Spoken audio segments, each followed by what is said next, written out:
পৃথিবীর মধ্যে 6টি শ্রেষ্ঠ দোয়া, এই দোয়াগুলোর আমল যদি কোনো বান্দা বান্দি করতে পারে তাহলে পৃথিবীতে যতগুলো দোয়া আছে তার ভিতরে এই দোয়াগুলোই সর্বশ্রেষ্ঠ দোয়া বলেছেন নবী করিম সাল্লাল্লাহু আলাইহি ওয়াসাল্লাম।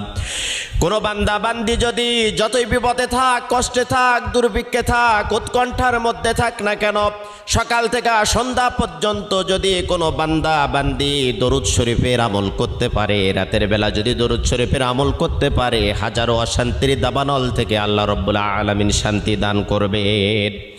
1 নম্বরে দরুদ শরীফের আমল করবেন। 2 নম্বরে ইস্তেগফার।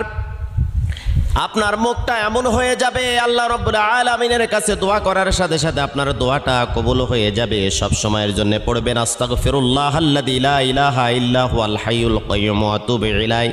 যদি না পারেন তাহলে পড়তে থাকবেন শুধু আস্তাগফিরুল্লাহ। 3 নম্বরে আপনি পড়বেন ইয়া যাল জালালি ওয়াল